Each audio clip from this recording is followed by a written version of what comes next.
So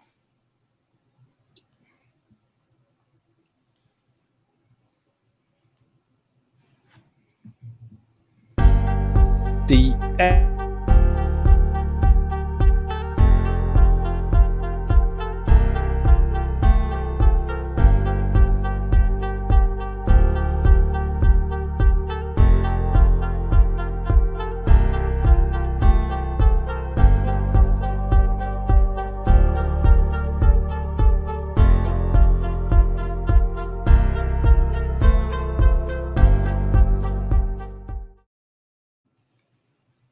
MLB Gambling Podcast on the Sports Gambling Podcast Network is presented by WynnBET. Bet $50 at WynnBET and get $200 in free bets. Download the WynnBET app or visit wynnbet.com and start winning today. We're also brought to you by Sleeper. You already play fantasy on Sleeper, but now you can win cold hard cash with their over or under game. Just head to sleeper.com/SGP on your phone to join the SGPN group. And Sleeper will automatically match your first deposit up to $100. That's sleeper.com/SGP. And make sure to check out our new Discord server, the perfect place to interact and sweat bets with the entire SGPN crew. Go to sportsgamblingpodcast.com/Discord. Good evening, afternoon, morning, whatever time it is for you people, everybody, and welcome to the MLB Gambling Podcast on the Sports Gambling Podcast Network.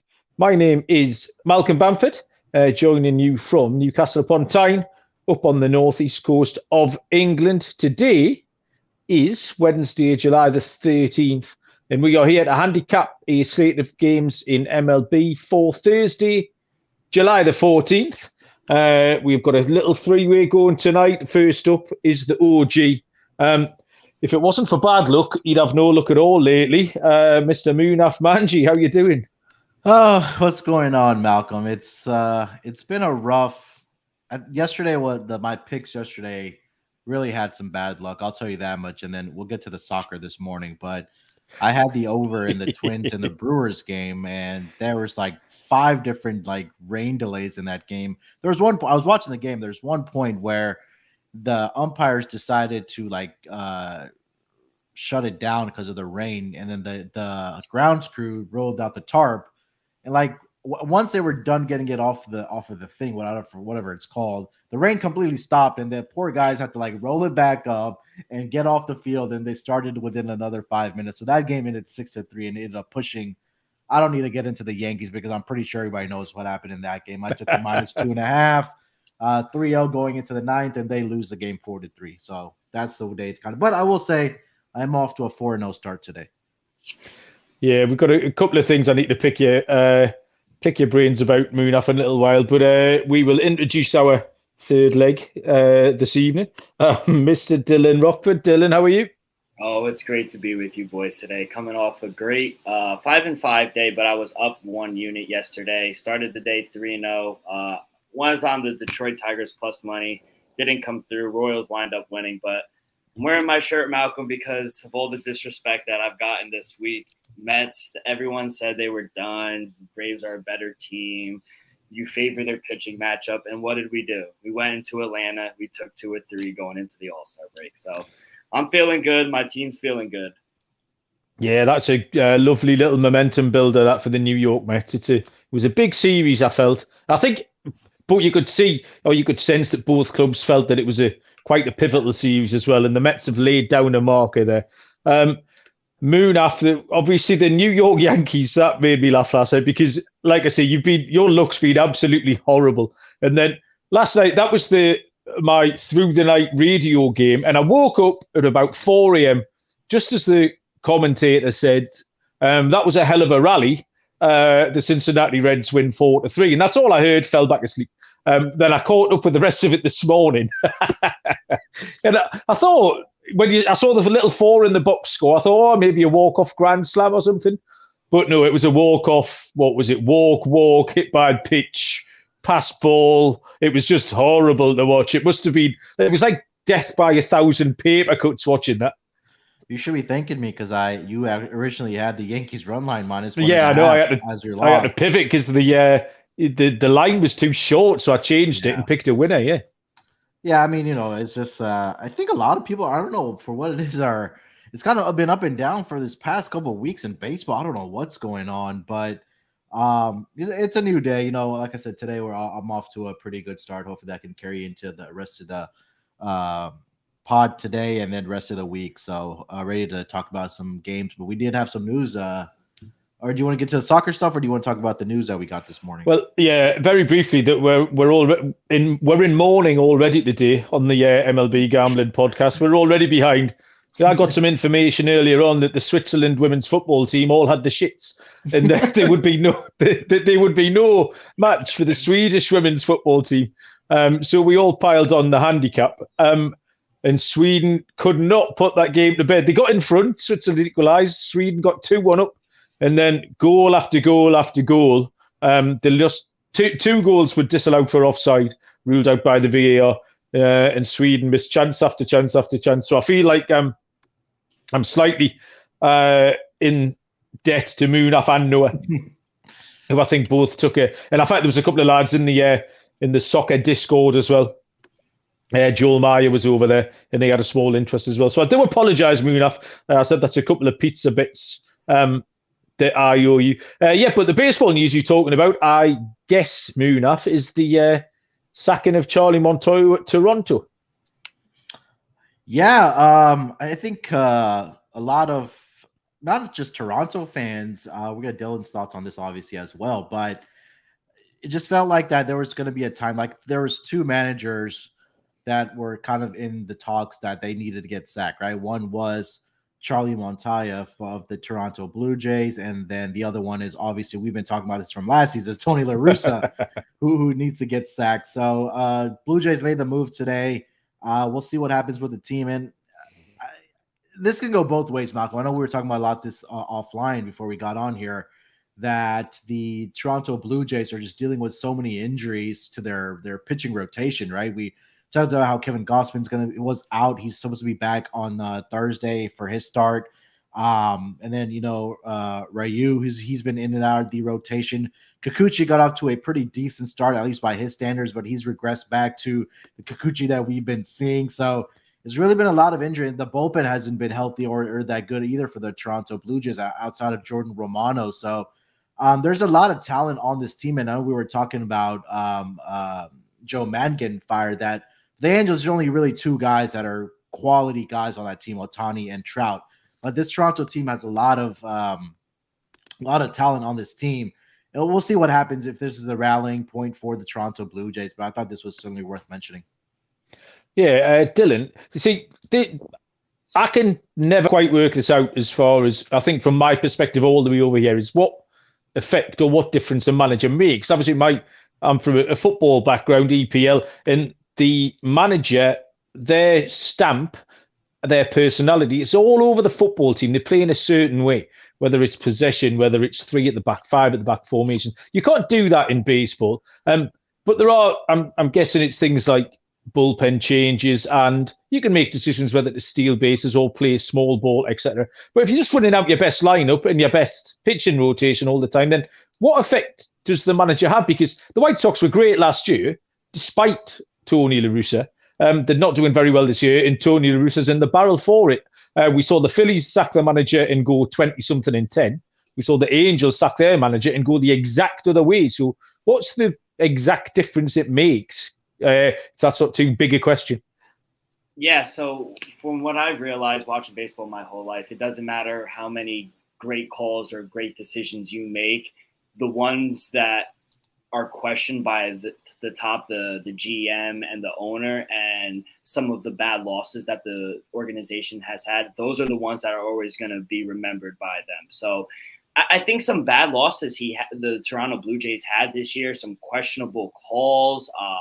There's some rumors I read there about the leadership in the clubhouse. So, and that all gets put on the manager, whether that's right or not. We're not here to debate that. I just think that, I don't know. I feel like it was kind of premature. It was in the marking that it was going to happen eventually. I'm surprised Tony La Russa hasn't gotten fired before. This was his name, Charlie. How do you pronounce his last name? Montoya. Montoya, yeah. So I don't know if the playoffs started right now, they would be in it. They're only a game and a half in the wild card spot, so I guess just enough isn't enough. You know, you gotta always gotta improve more. You always got to show a little more, and I think that he just didn't do that. And with the lineup they have and all the talent, you need to show more. Expect you were favored to win the division, and now you're third. So it just wasn't enough, and it's sad. I don't know if you noticed Tony La Russa's masterpiece last night. Walked Jose Ramirez on an 0-1 count. For the second time he's done that this season. I can't remember which Dodger it was. He walked a Dodger, I think, on a 1-2 count. And everyone just scratched their heads. And he did it last night on a 0-1 count, walked Jose Ramirez, which was baffling. But yeah, Tony's got a Tony. So, right, let's turn our attention to this game, this slate of games for Thursday, July the 14th. Now, from our point of view, from a handicapping point of view, it's a bit of an ugly one, this, because there's a load of lines missing. There's 13 games, and I think we've got lines for maybe 8 of them. Yeah. Which means we're missing 5. TBD pitchers are to blame in maybe 3 spots. The weather might be to blame at the Chicago Cubs. But yeah, it's a little bit of a mess. So I really struggled to make more than 4 or 5 picks on this. So maybe you boys have got some better info than me. But we'll go through it as we do. We'll plot our way through, and we'll try and fetch out any nuggets that we can. But yeah, it just seems a really unusual slate, that because we are going relatively late as well. We're well inside 24 hours away from the first pitch, and there's quite a lot of stuff still to be decided. So we will crack on and see where we end up in 45 minutes time or so. The 12:10 Eastern first pitch is the Pittsburgh Pirates at the Miami Marlins, which is Zach Thompson going for Pittsburgh and Braxton Garrett goes for the Marlins, who are a -159 favourite.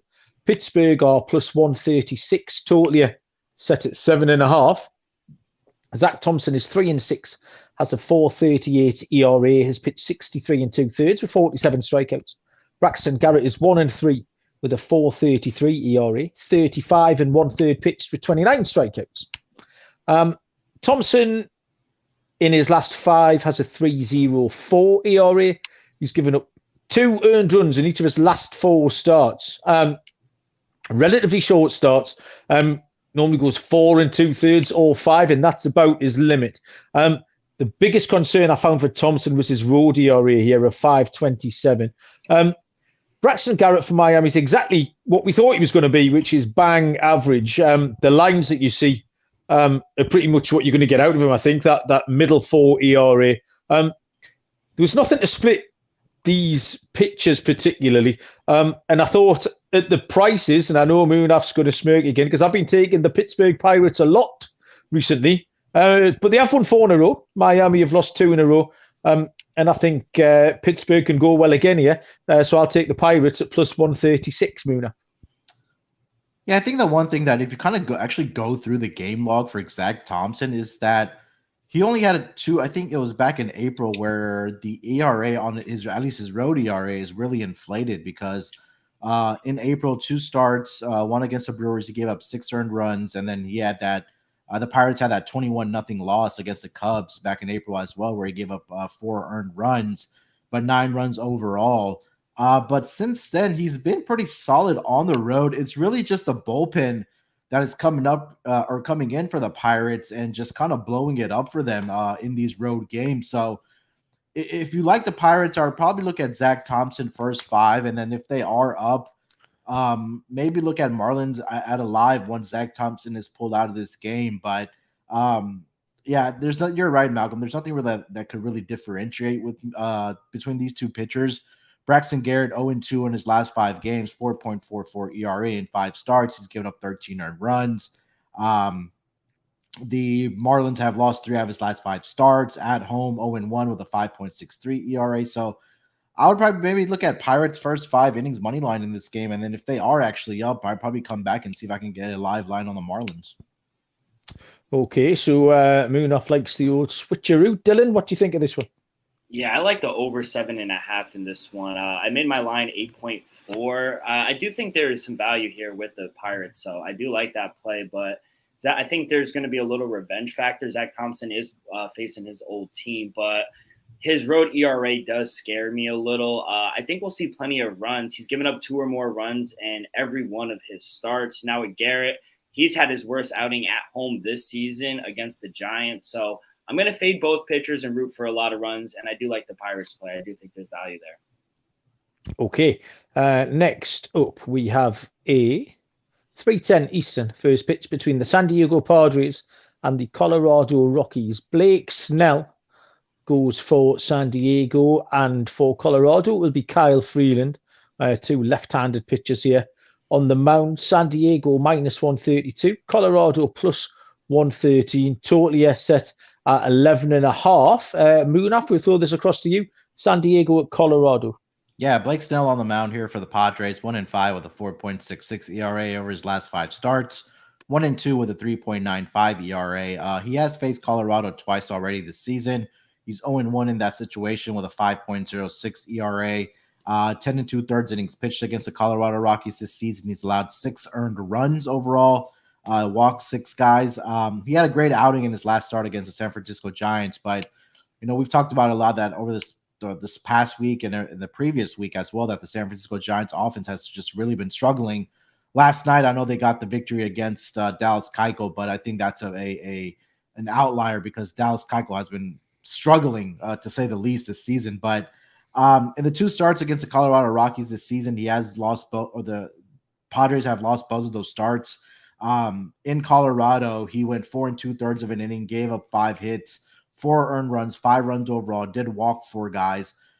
Did want to shout out to Noah. He's been on the Blake Snell walks prop bet. So I think this might be another area that if it is 1.5 again, you probably want to take a look at taking the over for Blake Snell. But Kyle Freeland, he's starting for the Colorado Rockies. He is 4-7 on the season so far with a 4.70 ERA. The last 5 games, 2-2. The ERA is high at 5.34.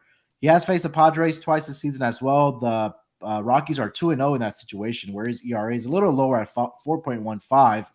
At home this season, 3-3 with a 5.23 ERA.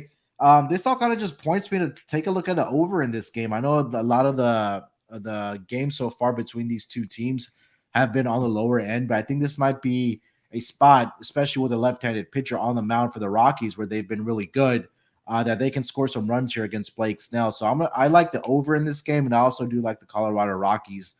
So also with that, then you probably want to take a look at the Colorado Rockies team total over, Malcolm. Okay. Captain Encino, good evening, is in the chat. Likes Noah's Snell over on the walks.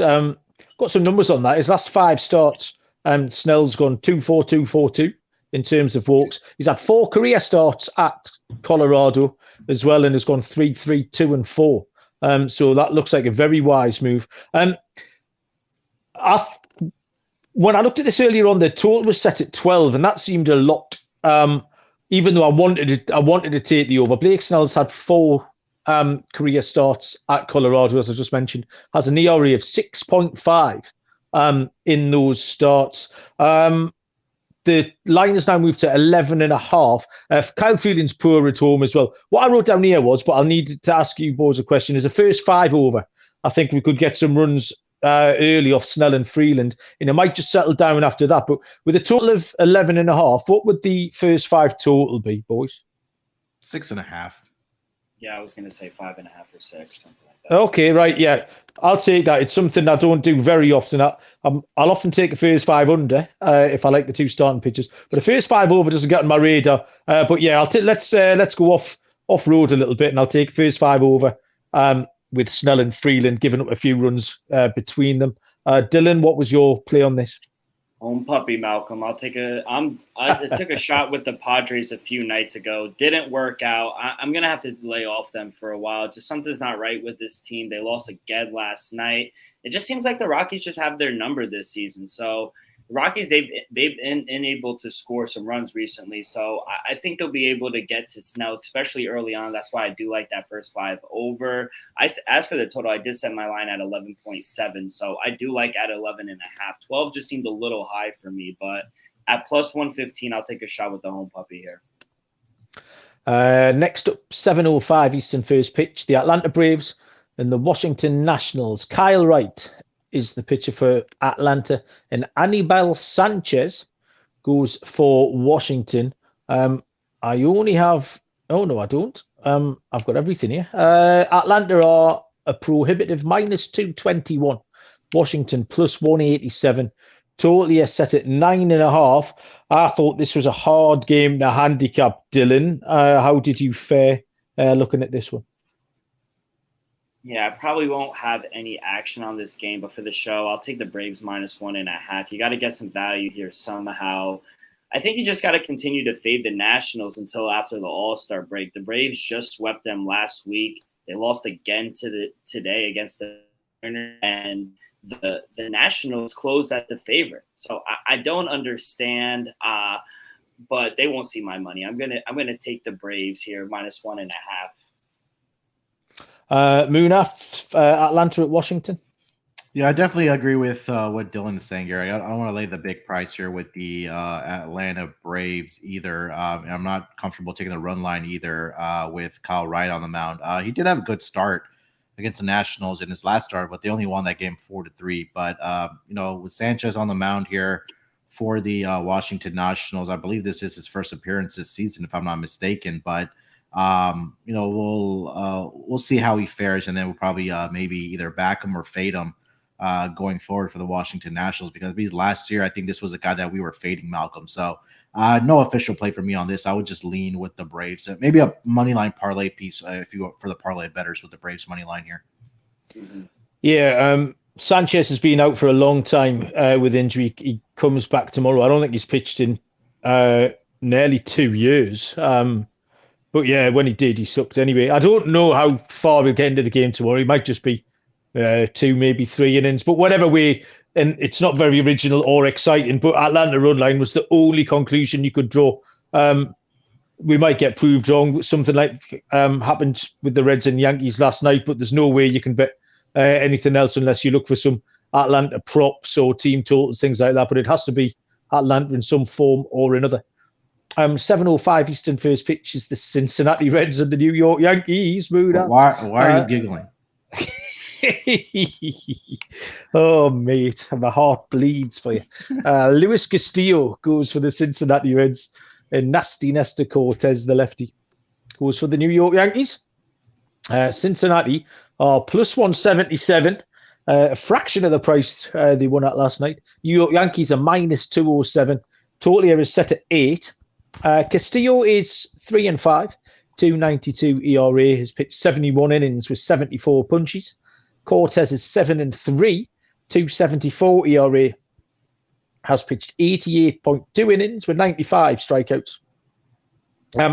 Castillo's in good form. 2.53 ERA in his last 5. 2.25 road ERA. He gave up 4 runs against the Dodgers. Was pretty much his dodgiest start, but that's the LA Dodgers.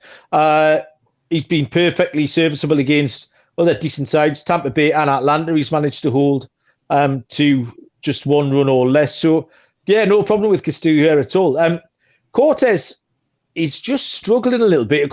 It's almost symptomatic of the Yankees seem to be crying out a little bit for this All-Star break. Jameson Taillon struggling. We saw them lose a few kind of unfortunate games or unusual circumstances. Cortez has given up 4 earned runs twice and 3 earned runs in 3 of his last 5 starts. He's had a few short starts as well. Like I say, they're just stumbling towards this All-Star break, the Yankees. They need to regroup a little bit. I do think the Yankees will win this. Not very original. I had this written down at minus 165 early on, so that's good. What I've got written down here is the first 5 under. I think Castillo can keep it close. He's been going okay, and I do like Cortez. So yeah, we'll take a bit of a pitch and duel early on and go with the first 5 under here. Dylan, the Reds at the Yankees. Can the Reds do it again? I don't know. I'm going to go back to the well here. Another boring play, but I got to take the Yankees -1.5. I was able to get a +125 on the run line. At +110, I see right now. I still like it. Any sort of plus price, I think, is a good play. The Yankees, they had that game the other night, and the Reds, they pulled off a miracle. I could bet that won't happen again. As you said, the Yankees are trotting out Nasty Nestor, and he's been lights out at home. The Yankees haven't lost a single game he's pitched at home this season. So with all the success at home, with the little revenge factor against a team that shouldn't be in the ball game with this Yankee club, I'll take the Yankees to bounce back here, -1.5 at +125. Okay. So Yankees for Dylan. It's a first 5 under for Captain Insano. Moonaf, how are you getting your money back on this one? Yeah, I agree with you guys about the under in this game. I think we have two great pitchers here on the mound. Dylan hit the nail on the head that Cortez has been tremendous at home at Yankee Stadium for the New York Yankees. Haven't lost a single start this season when he's on the mound. So I like the under. Maybe, I don't know, maybe a Reds team total under, but I agree about your under in the first 5 as well, Malcolm. So you're not going to get anything different from me or an argument against me about the plays that you guys do have. Maybe if you want to parlay the Atlanta Braves with the New York Yankees money line here, I think that may be a for the parlay players, maybe something to put together. Absolutely. Okay, so we can't get one right, but we're confident getting 2. I like that, Moonaf. DGen move from Moonaf, the machine. 7:07 Eastern first pitch is the Kansas City Royals and the Toronto Blue Jays. Now I've got less than nothing for this game at all. Just as we're about to start to record, Moonaf reckons we've got Carlos Hernandez and Kevin Gausman going. I can't confirm that. I haven't seen either pitch. I've seen no lines at all. So I'll pass this across to Moonaf, and anything you want to tell us, you can. Otherwise, we can skirt on to the next game. Yeah, I think this is another conversation piece that we were having offline do we back the Blue Jays? I mean, not relevant anymore because it's a Thursday pod. Do we back them on the day of the manager got fired, or do we wait? And I think me and Dylan were in agreement that we probably want to wait till Thursday, kind of see what happens, because the Phillies the Blue Jays did face Zach Wheeler on Wednesday night. So with Kevin Gausman, this was what I'm seeing returning for the for the Toronto Blue Jays. I think that might be the spot where I want to get behind the Blue Jays run line here. Maybe I know he's coming back off the IL, and Carlos Hernandez has not been very good so far this season for the Kansas City Royals. 0-3 with a 9.10 ERA. I think that this might be a rallying point for the Toronto Blue Jays to start, winning some ball games here, building some momentum going into the All-Star break. Kevin Gausman, 6-6 on the season with a 2.86 ERA. He has struggled a little bit at home this season, but the ERA is still respectable at 3.77.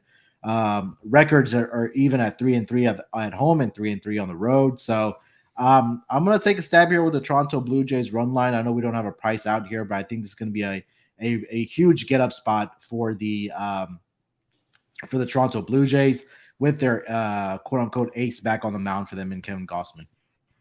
Okay, Dylan. New manager bounce, you think, for Toronto? Yeah, I think the team's going to come out spirited. They always do, no matter what sport. After the manager gets hosed, they always come out spirited. They come out fighting. I would just worry, depending on what they come out, if it is Gausman versus Hernandez, which I think it is, that's why I scheduled.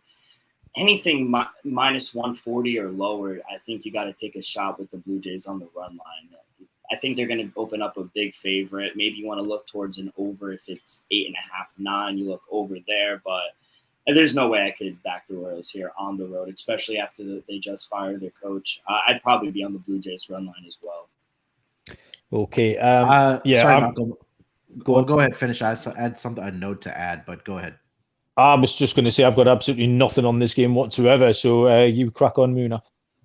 So I know we talked about the vaccination thing that Toronto does have, and this is from Underdog MLB, and I'm not sure how accurate it is. I just want to throw this out there that it says status alert: Whit Merrifield, Andrew Benintendi, Hunter Dozier, MJ Melendez, Brady Singer, Brad Keller, Michael Taylor to be placed on restricted list for the Toronto series in Toronto. So They're pretty much missing their entire lineup here. So I think this might be a spot for you just to kind of take the Toronto Blue Jays here all weekend long. Yeah, that absolutely changes things. What will they do then? Can they, if a 25-man roster? I think you probably named 7 players there. Did they? Yeah. Do they travel with 18, or did they take 7 from AAA, or what have you? I don't even think they could get in the country. Yeah, they can't even get into the country in Canada, let alone play there. So it's probably gonna have to be bench guys, or they're gonna have to call up some guys like you mentioned that are vaccinated, and go from there. So I don't know. There's something to definitely keep an eye on. So maybe wait for lineups. If you do see a line out as you're reading this, or sorry, as you're listening to this, maybe jump on the Blue Jays, because I think that is some significant news as far as guys that are going to be able to play and guys that are not going to be able to play. So it looks like an early All-Star break for some of those guys, huh? Yeah, absolutely.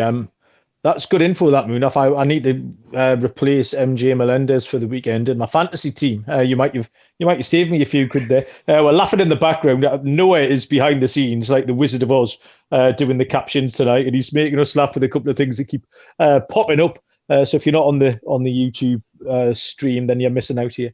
All these lines are available at the Win, where you can use the Wins bet $50 to win $200 promotion.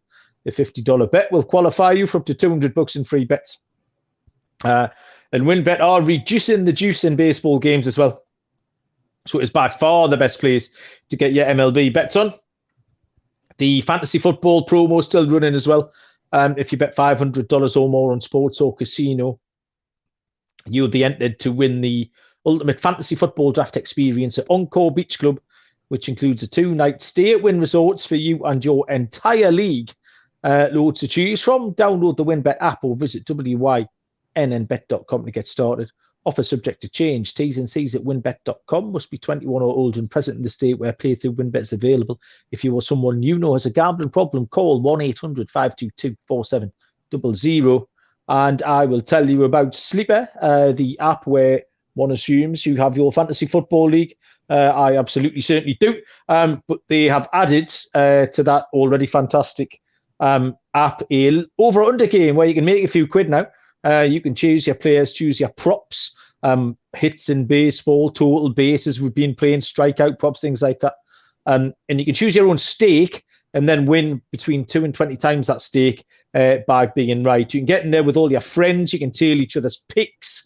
You can copy their picks across and have a little bit of fun in the chat while you're doing it. So if you download the Sleeper app to play that over or under game, if you use the code sleeper.com/SGPMLB, Sleeper will match your first deposit 100% up to $100.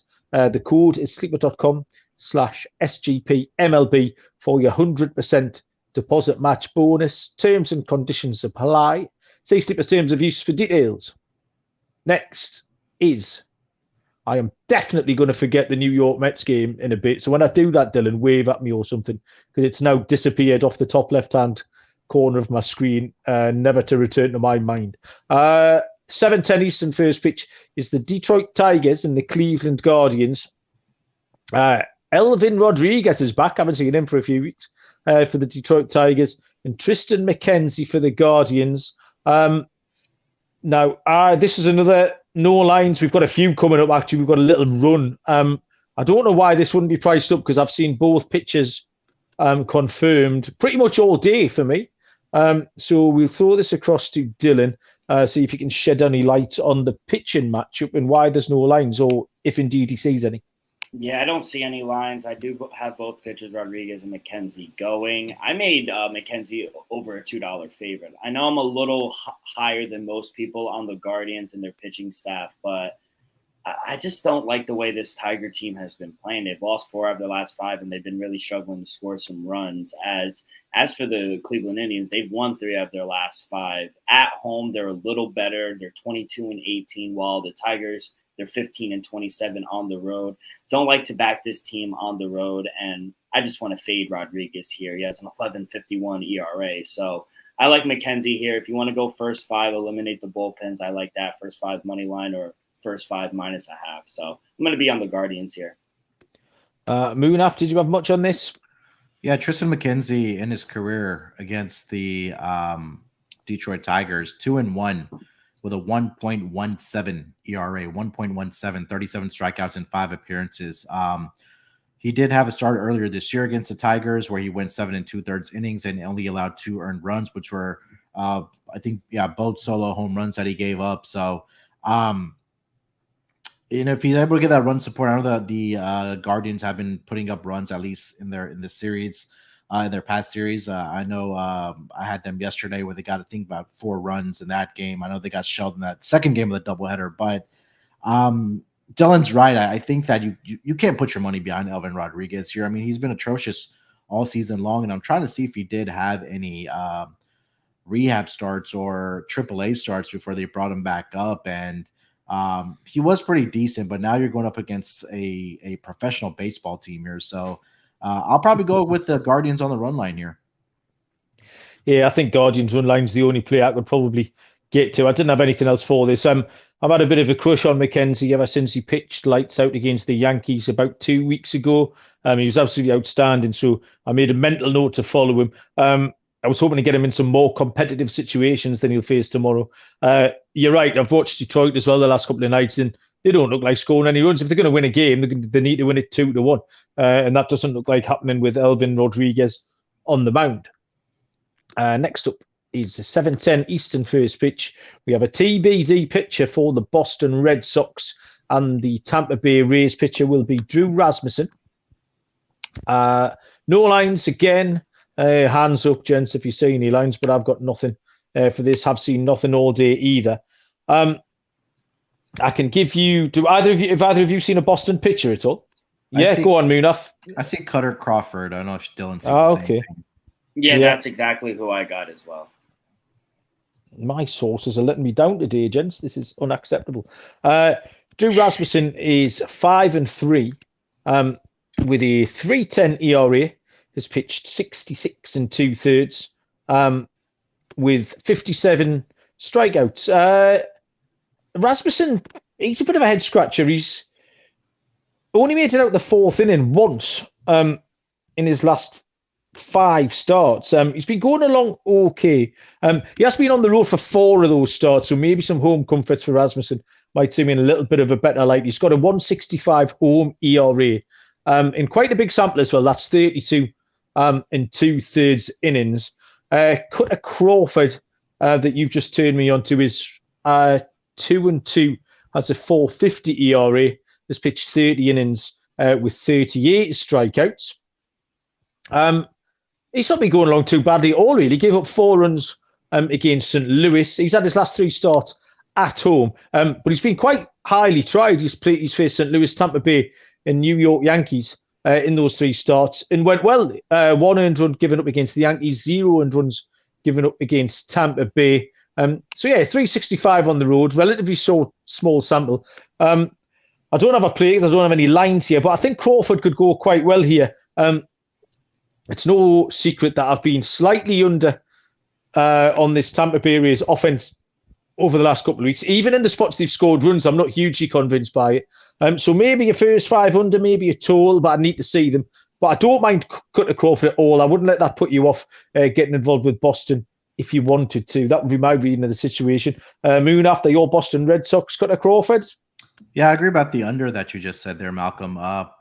Drew Rasmussen he's been really good at home, 3-0 with a 1.65 ERA, and Cutter Crawford over his last 5 games, he started 3 of those, appeared obviously in 5, 1-1 with a 2.11 ERA. He did face the Tampa Bay Rays twice already this season. He's gone 8 1/3 innings total, only given up 3 hits and 0 earned runs in that span, 13-1 strikeout to walk ratio. So nice. Back on July 4th, the Boston Red Sox actually won that game against the Rays with Cutter Crawford on the mound, where he went 5 1/3 inning, gave up 2 hits and had 8 strikeouts in that game. So maybe something we'll talk to Noah about, but maybe a strikeout prop here for Cutter Crawford, maybe in order. But I do like the underplay that you're talking about here. If it comes out around 8, I do love the under in this game. Yeah, he strikes out some batters, does Cutter Crawford. Dylan, interesting game this. Where did you land? Yeah, so I honestly set the Rays heavy favorites minus 150. They just had the Red Sox number. I'm not high on them. I do agree with the underplay. I set my line at 7.9. So first five under, I really agree with. I'm not too thrown away by Cutter Crawford. I think he has been doing all right with the situation he's given, but I just favor the Rays here. They've won the last four head-to-head meetings. They're 6-4 in the last 10, 27-17 at home. So I just like the Rays here right now, and the Red Sox, they've lost 3 of their last 5, so they just can't get it together against this Rays team, and I just like the Rays here at home. So I'll probably be on the Rays some form, but I do like the under for you guys. Next game is possibly the most fun-looking game of the evening to handicap is the 7:15 Eastern first pitch between the LA Dodgers and the St. Louis Cardinals. Tyler Anderson, the lefty, goes for the Dodgers, and Dakota Hudson is on the bump for St. Louis. The lines are St. Louis are plus 130, another home puppy for Dylan. Dodgers minus 153. Total here is set at 8.5. Dylan, we'll pass this straight across to you. Have you been seduced by the home dog again? No, it's another one where my line is just too close for me to have any action. I do lean Dodgers on the money line, but after going on that losing stretch, the Cardinals, they won 3 in a row and kind of have found their offense. The Dodgers, they're still rolling, and they almost came back last night in that loss against the Cardinals. But right here, I just think they have the better team, the Dodgers, everywhere, pitching, hitting, fielding, in every category. So don't want to fade them. So maybe you want to include them in a money line parlay. So for the show, I'll take the Dodgers here. So the Dodgers for Dylan. Moonaf, what you got? Yeah, I agree with everything Dylan just said there. I don't have much more to add there. Okay, short and sweet. I quite like the over here. Tyler Anderson, wobbly might not be the word, but he's given up 3, 4, and 3 earned runs in 3 of his last 4 starts. Against relatively weak Oppo as well, that way. The Cubs, the Rockies, and the Reds all got to him a little bit. So I think he had to regress. He was pitching so well in the first couple of months of the season. There's no way that was going to hold. So he's still been fantastic. I mean, he's 9-1 with a 3.15 ERA, but he's just given up a few runs lately. The ERA for Dakota Hudson at a level 4. He can give up a few runs. So I think between both pitchers, we could get there. We could get to 6 or 7, and then a couple of late runs from the bullpen can get us up to 9. So I'll take 5-4 to somebody, and we'll get over 8.5. That was my reading of this one. 7:40 Eastern first pitch is the Chicago White Sox and the Minnesota Twins, which is Johnny Cueto for the White Sox and Sonny Gray for the Twins. The White Sox are plus 131, Minnesota minus 154. Total here is 8.5, and we'll chuck this across the Moonaf. Sorry, I was looking at another screen here. No, we won't. Actually, sorry. Johnny Cueto's. Yeah, go on, Moonaf. I can get into it if you want. Yeah. Cueto's been pretty solid so far for the Chicago White Sox here. 4-3 so far. Sorry, 3-4 with a 2.91 ERA over his last 5 games. He's been really solid. 3-1 with a 2.23 ERA. On the road, 2-1 with a 1.74 ERA. So pretty solid here for the Chicago White Sox so far this season. On the mound for the Minnesota Twins, like you mentioned there, Malcolm, Sonny Gray, who's been also really good for the Twins so far this season. 4-2 with a 3.03 ERA. Last 5 games, he's 1-1 with a 3.86 ERA at home. 2-0 with a 2.83 ERA. I think the one thing that really sticks out to me between these two pitchers is their ERAs against the division that they are in, which is the AL Central, right? Johnny Cueto, 20 innings pitched against AL Central opponents. He's only given up 2 earned runs in that span for the Chicago White Sox. And Sonny Gray against the AL Central, 3-0 with a 1.91 ERA. 28 in a third innings pitch, and he's only given up 6 earned runs in that span to AL Central opponents. So I'm trying to filter this down and see if Sonny Gray has faced the White Sox this season. He hasn't faced them either, but and I'm going to filter this down also to see if Johnny Cueto has faced the Twins this season. He did. His last start was on July 4th against this Twins team, where he did go 6 innings in that game, gave up 5 hits, and only allowed 2 earned runs. Over his career, I know this dates all the way back to 2012, so not really relevant, but I'm just going to throw it out there. He has a perfect 3-0 record against the Minnesota Twins with a 1.38 ERA. So with all that being said, we know we talked a lot about Minnesota being an under team. I know their offense did kind of come back around, but it's been a little consistent over the past week or so here. So I like the under in this game, Malcolm, between these two divisional opponents, between the White Sox and the Twins. Your point there about the stats against the AL Central, I'm just flicking through my notes because we've had a couple of those in the last few nights, and I think the takeaway from this is that anyone can pitch in the AL Central. We picked out Brady Singer last night, who had a good record against the AL Central, and I think if you get a chance, if you're in that division, your numbers are going to be repressed because of it. I came down on the under as well. I think both pitchers have been okay. 8.5 seems like a fair number. Dylan can expand on that in a little while. I watched Minnesota tonight. They're just struggling with runners in scoring position, Minnesota. The 3 consecutive innings, they left 2 runners on base. I think it might have been 4, actually. It was 4 consecutive innings they left 2 runners on base because they left 9 runners on base in the first 5 innings because I was sweating that as my lock of the day. Eventually, they walked it off with a 3-run Jose Miranda shot in the bottom of the 9th. But yeah, struggling to get the Ducks off the pond, Minnesota. So I'll take the under 8.5. Dylan, what was your line here? Yeah, I do like the under. I set my total at 8.1, but this game was kind of hard to handicap. When I made my lines and they opened up, I was very close to taking the White Sox, but then I checked a little later on in the day. Now I'm closer to taking the Twins. I don't want to lay minus 150. I'm even seeing minus 153s with the Twins. I need at least a plus 130 to take them on the run line. So if you had to play this game, maybe you put the Twins in another money line parlay. Twins are a very good home team, so I lean the Twins here in this one. Okay, so we get the Twins there for Dylan. If you're going to be up and about watching the golf, early starts for you boys over the pond when the Open starts this week, 3 o'clock in the morning. What you need is a cup of trade coffee to keep you going while you're sweating your bets out there. For the Open, Trade Coffee will send you freshly roasted beans from 60 of the country's best craft roasters. All small businesses who pay farmers fair prices to sustainably source their beans from around the world. So whether you're a coffee snob or you just know what you like, you'll get a selection of specific coffees that are different from anyone else's taste. Answer a couple of questions on the website. You'll get your own personalized variety of coffee delivered fresh to you as often as you like. You'll have it as freshly roasted beans or ground, however you brew it at home. And if you don't love your first order, they'll replace it for free. Trade has delivered over 5 million bags of fresh coffee with more than 750,000 positive reviews.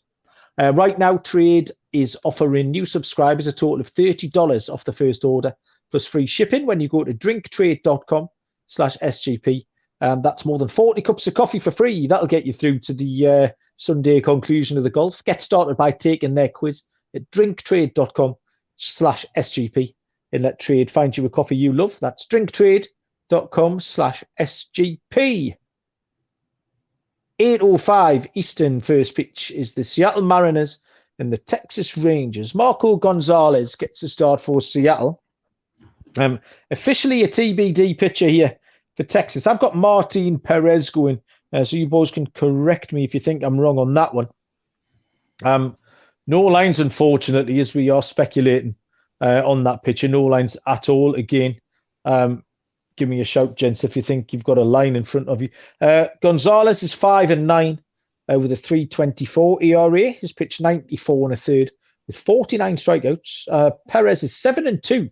2.72 ERA, 106 innings pitched, 86 strikeouts. Marco Gonzalez is getting better. He's been part of the Seattle revival that we've seen. 2.51 ERA in his last 5. He's been really consistent. You get 6 or 7 innings, and he'll give up 2 or 3 earned runs. That's it. That's what you get out of Marco Gonzalez. He's got a 3.29 road ERA, which is okay. Perez has been good. He's been surprisingly good, actually. I haven't handicapped Martin Perez for a long time, and his record surprised me. He has had 3 bad starts in a row. He's given up 13 earned runs in his last 3 starts. He is 4-2 at home. A little tick there with a 2.92 ERA, and in division has a 1.62 ERA. Both of these pitchers, when I was looking at them, gave me a little bit of trust. So I don't know what the line is. I'll either be taking an under or a first 5 under. I think these pitchers can go well and keep the slow scoring earlier on. Dylan, did you get Perez? And if so, what was your line? Yeah, I got Martin Perez. So for the total, I made it a 9.1. I do think we'll see a little high scoring just because of what you mentioned. I think Martin Perez is starting to regress a little. He's given up a lot of runs in the past 3 games, like you mentioned. But for the side, I made the Rangers a -140 favorite. I made the Mariners a +140 underdog. -1.5 for the Rangers, +144. +1.5 is +144 for the Mariners. So I'm hoping to get a good number on the Mariners. I just can't fade them right now. They're one of the hottest teams right now. They're gearing up to try to get a second half push as well going into the All-Star break. But I got to imagine the Rangers are going to open up as the favorite, maybe a short favorite at home. But they're not that good at home, 20-22. And I don't really want to fade this Mariner team right now. So maybe I'll look like a first 5 plus a half with Marco Gonzalez, but I'll probably be on the Mariners some shape or form. Yeah, you've been sweet on the Mariners for a little while now, and it's paid off quite nicely. Moonaf, interesting game, this one to handicap. Yeah, I agree with everything Dylan just said there, that they got the job done for me on Wednesday afternoon, did the Mariners. They got out to a 3-0 lead, and that was pretty much it for the Seattle Mariners today. I know they got the victory 6-4. So they are one of the hottest teams in the MLB right now, right up there with the Baltimore Orioles. So yeah, I gotta go with the Mariners here as well. The Rangers, Dylan said it again, that Martin Perez is starting to regress a little bit. He's given up a lot of runs over his last 3 starts to the opposition. So you continue to ride the hot hand here, right, Malcolm? Because we talked a lot about going back to last season, the roulette wheel. Are you going to be the guy that's going to continue to bet on red, or are you going to fade it? So I'm going to be the guy that continue to bet on red here, since it's come up 8-9 times in a row here. Yeah, absolutely. It was a comfortable win this afternoon for Seattle. Never in doubt, really, against the Nationals. Apologies here to Jeff Fox, but I have remembered to scroll back up and get to the Mets-Cubs game, which is at 8:05 Eastern first pitch. So Foxy won't be winning his bingo card this evening. Carlos Carrasco will pitch for the New York Mets, and Keegan Thompson goes for the Chicago Cubs. This is another one where we've got no lines. This is probably more to do with the Chicago Cubs wind, the Wrigley Field wind, rather than the pitchers going. So, Dylan, anything on your Mets? You've got your jersey on, so tell us the Mets are going to win again. Yeah, well, they're going to win again. So I do only have money lines posted for this one. Mets are -144 favorite. The Cubs are +122 underdogs.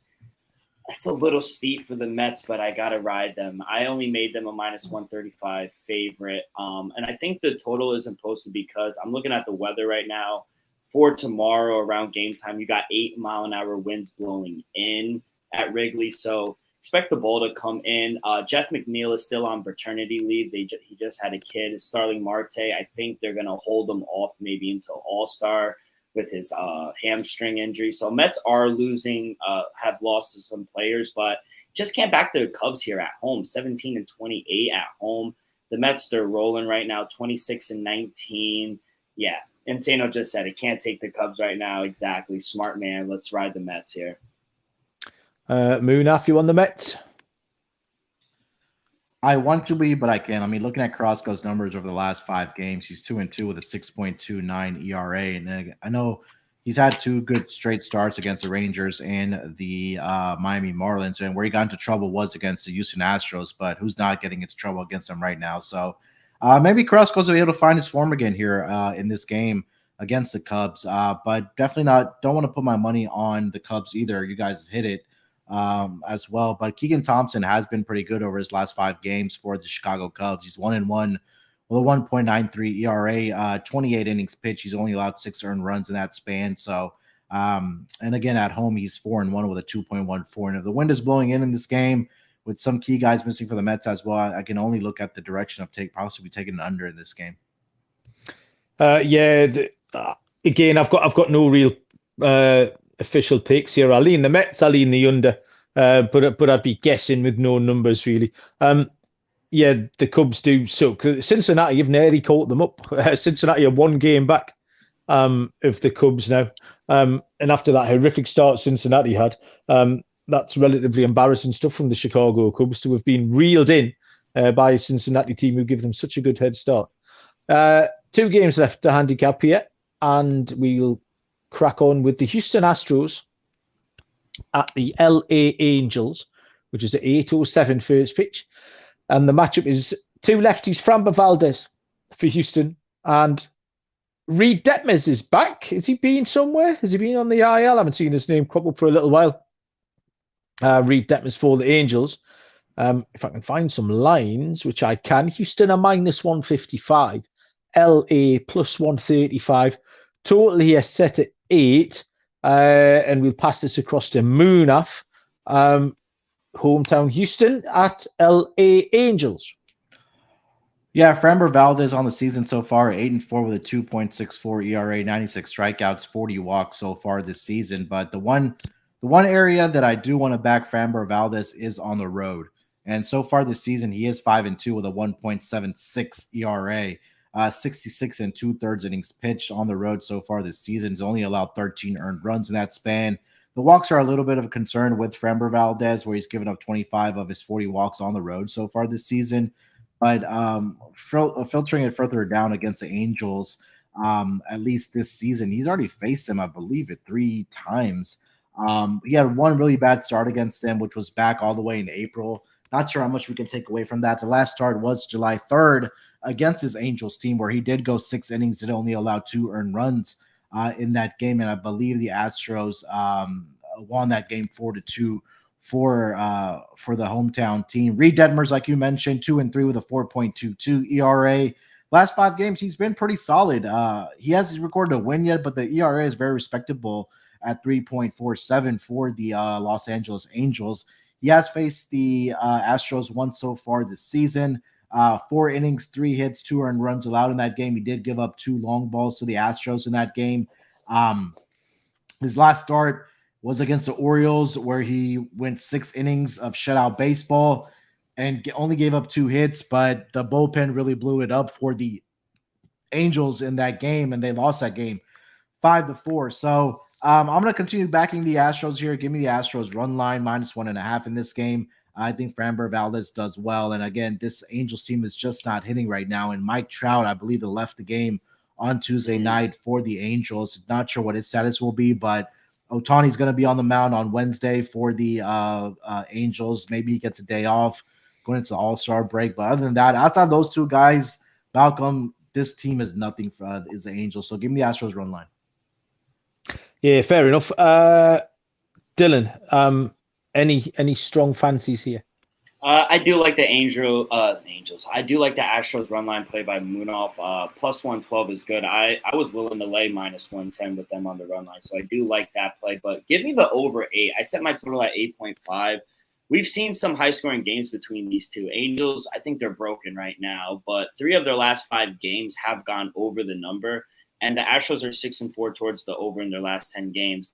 I know Framber Valdez has pitched well on the road this season, but like Munaf said, he's faced the Angels 3 times this year. He's given up 8 runs in 17 innings, and he's faced the Angels out of any team the most this season, and I think they'll be able to score some runs on him. So with the recent success of how good the Astros have been playing, and I'm going to be fading Detmers, I think we see a higher scoring games. It also helps that we have 9-mile-an-hour winds blowing in through center field. So I love the over, and I think Insano got it right. Maybe you want to do the Mets and the Astros money line parlay because you can't trust the Cubs and the Angels here. I quite like the under on this one. In fact, I'm going to take the first 5 under because the Angels bullpen's done me in a little bit the last couple of weeks. Valdez is good, got no problem with that. The under really hinges on what we expect from Detmers, and Detmers was going along okay earlier in the season. I believe he had a no-hitter. So just going back to his game logs here, 0 earned runs through 6 innings against Baltimore, and that was his first start back. He had maybe 3 weeks, possibly 2.5 weeks in the minors. He was sent down. He had a couple of rough starts against the LA Dodgers and the Royals, but before that, you've got scoreless starts against the Red Sox and the Yankees thrown in there. So maybe he was feeling something, just needed a little bit of a rest, needed to regroup. He's just a young lad, and he's come back up. And that start last week was promising. So I think we can trust Detmers. And like we say, Valdez is good. The Angels are broken, probably missing Trout. The Astros are missing Alvarez. So slightly weakened lineups. And I'm happy to trust Detmers for a little while, and I'll take the first 5 under here. Hey, Malcolm, real quick, do you want to do another showdown for the people? You're on the under, I'm on the over. Okay, so what rules are we playing by, Dylan? I don't know, the same thing. Whoever wins, if it ends in the middle, we give like a gift card away to the people, like how me and Noah did. Okay, yeah, count me in. All right, cool. I can't possibly lose. Next is 9:45 Eastern first pitch between the Milwaukee Brewers and the San Francisco Giants. This might be the best pitching matchup. In fact, it is. There's no might be about it. It is Corbin Burns for the Brewers, and it is Carlos Rodon, the lefty, for the San Francisco Giants. The Brewers are minus 110. The Giants are minus 108. It's a pick 'em pretty much. Totally are at 6.5. Dylan, 6.5. We don't see many of them now. We're into the summer. What's your line? Yeah, I set my line at 6.2. I don't think it was low enough. I do like the under here, the best pitching matchup of the night. But I'm going to take a shot here with the Brewers. I did make them a minus 115 favorite with Burns on the mound. Both pitchers have been having great seasons, but I do think Burns is just a little better than Rodon right now. Burns has actually been better on the road than at home this season. In his last 4 starts on the road, he's only given up 4 runs in 25 innings. I know the Brewers just lost to the Twins today, and then they have to travel. But I think they'll be up for this game. This is a big series going into the All-Star break for them. So give me the Brewers to get the job done here on the money line. I got it at minus 108. Munaf, Brewers at Giants. Yeah, I don't know how you could play a over in this game with these 2 stud pitchers on the mound, but this could very, very well end like 10-9 as well. It's just been that kind of week in baseball so far. But yeah, Corbin Burns, I mean, he's been good. I mean, he's been pitching at a Cy Young level. There's no better way to put it. 7-4 on the season, 2.20 ERA.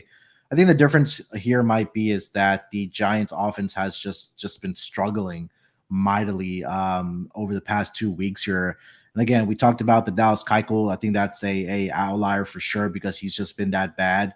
But Corbin Burns did face the Giants earlier this season, where he went 6 2/3, 2 hits allowed only, and didn't give up any runs in that game as well. And Carlos Rodon has been really good for the San Francisco Giants as well. Over his last 5 games, Malcolm, he is let's see here if it pulls up for me. 3-1 with a 1.80 ERA. At home, 4-1 with a 2.08 ERA. So all signs are pointing to an under here for me as well. And I would agree with Dylan about the Brewers as well as a side. Yeah, the 6.5 kind of puts you off a little bit, makes you bold, but I think you have to take it. I don't know why I've got it in my head that the San Francisco Giants don't score very many runs when it's simply not true. They've scored quite a lot of runs. They've scored 412, which isn't that far behind the Dodgers, and it's more than quite a lot of the good teams. It's more than the Cardinals. It's more than the Twins. It's more than the Blue Jays. But yeah, again, still out on this Brewers lineup. I faded them today. I took Minnesota as my lock. Milwaukee scored 1 run and didn't particularly look like scoring many more. So yeah, I've got to take the under 6.5. You can see this big in a little 3-1, something like that. So yeah, fairly straightforward and won't win any prizes, but I will stick with the under. And that has got us to the end of these 13 games. Lock and dog picks to come momentarily. Captain Insano is criticising my casual podcasting technique, shall we put it? So it's full tuxedos tomorrow, boys. Full dinner jackets, top hats, monocles, all things like that. We look very smart for Thursday night. Did you know that browsing online using incognito mode will not actually protect your privacy? You might as well give all your private data away to hackers, advertisers, and other prying eyes, which is why at the MLB Gambling Podcast, we all, to a man, use IP Vanish VPN to make it easy to stay truly private and secure on the internet. IP Vanish helps you safely browse the internet. It encrypts 100% of your data, so all your passwords, browsing history, location, things like that will be hidden, making you virtually invisible online. You can use IP Vanish on as many devices as you want. You can use it on your Fire Stick when you're streaming stuff. And IP Vanish will give you 70% off their yearly plan for our listeners with a 30-day money-back guarantee, the equivalent of getting 9 months for free. Dead easy to use. Take your privacy back today with the brand rated 4.6 out of 5 on Trustpilot. Go to ipvanish.com/SGP and use that promo code SGP to claim your 70% savings. That's ipvanish.com/SGP. Okay, that was a tricky slate of games to handicap. We had 4 or 5 games without lines. We've got a lot of TBD pitches. But the winners are in there, boys, and it's our job to find them. So we will start. We'll start with Dylan. We'll give Moonaf a chance to steel himself for these 2 glorious winners he's going to give us to break his duck. Dylan, what have you got first up? All right, so I'll start with my lock, and I'll go right back to the game we just talked about. I'm going to take a shot with the Brewers here. I think they're the better team right now. I know they just lost today, but I think Burns is better right now than Carlos Rodon. So I'm going to back the Brewers here. And you mentioned that they've scored a lot of runs. Total runs, the Giants are 7th in the league. Brewers aren't far behind. They're 10th in the league in total runs. So they've been scoring some runs as well. I'm going to back them on the road. And for my dog, I'm going to take a shot with the Yankees to bounce back. -1.5 at +110. I got it at +125. Still plus money out there. I think Nasty Nestor, he's going to dominate the Reds at home. The Yankees have not lost a single game he's pitched at home this season. So I think they bounce back in a big way, show everyone why they're the best team right now. Okay, so Dylan refuses to learn a lesson. Moonaf, have you learned the lesson? What have you got for us? For my lock, let's go with the Astros run line -1.5 at even money against the Los Angeles Angels with Framber Valdez on the mound. Like I said, he's been really good against the on the road, and then he's faced the LA Angels several times. So I'm not sure if we'll have Mike Trout in the lineup or even Ohtani in the lineup, but even if both of those guys are in, or one of the two is in, I still have confidence in the Houston Astros team with Framber Valdez on the mound. And Reed Detmers, he's been good, but I think this is a pitcher that the Astros can tag for 4 to 5 runs at least. So I think that the Astros should take care of business here against the LA Angels. So give me the -1.5 at even money for the Astros as my lock. For my dog, I'm going to go to the Colorado Rockies +115 with Kyle Freeland on the mound. It's really just simply fading Blake Snell here. He had his last good start, which was against the Giants, but that's past week, like we talked about several times on this pod, the Giants are just not putting up the runs. But I think it's a spot we talked about where the Rockies have been really good against left-handed pitching so far this season, and I think that Blake Snell has struggled against the Rockies when we handicap the game. So at a plus price at home, give me the Rockies +115 on the money line as my dog. Okay, I do like that. Colorado Rockies play Moonaf. Only a matter of time before you turn things around, and that looks like a great place to start.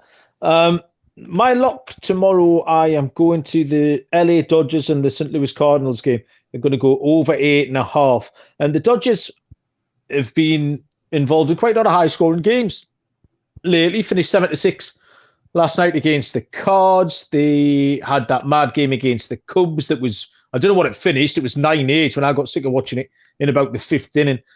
So there's been a lot of runs kicking about. And Anderson has been giving up a few in his last start. And Hudson's always good for a couple as well. So I think we can get over 8.5 in that one. So I'll lock that up. And for my dog, I've got to go back to the Poopy Pirates.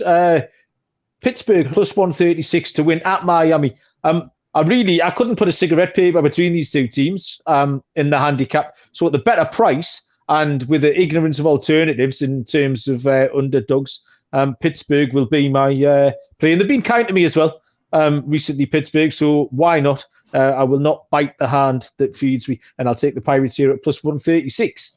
And that, boys and girls, is the end of our little handicap. Anything else? Oh shit! I've just dropped my phone. Anything else happening the rest of the week? The golf starting tomorrow. Have you got any plays for the golf, Moonaf? I'm back. No plays for me officially yet, but make sure to check out the Golf Gambling Podcast. I mean, it'll probably be already past the time you listen to this with the tournament starting, but those guys have been crushing it all season long, and just make sure to follow them. I'm pretty sure I'm just going to follow those guys' picks. Okay, good times. Dylan, you got interest in the golf? I play mid golf. I don't know in golf, no. But Xander's my pick for the Open. Okay, so because I've got a little bit of Xander. No real reason. I just saw Capper on Twitter post him playing him, so I'm just gonna tell him. Yeah, I've got a bit of Xander in the hutch, and I've got a little bit of Matt Fitzpatrick, and then everyone's favourite supervillain, Patrick Reed, as well. A little bit of 80-1 about Patrick Reed, so we'll be cheering him on Sunday night. Cheers everyone for listening. The Discord channel is up and running and fizzing with vitality. So get across there. That is sportsgamblingpodcast.com/Discord. All the channels that you need. Apart from that, the usual place, like, rate, review. It's really appreciated. Noah's been killing it on the socials and with his little shorts on YouTube as well. So get across and check those out. You know where to find us. Thank you very much for listening. We'll be back tomorrow on behalf of the MLB Gambling Podcast, and we will see you down the road. Cheers.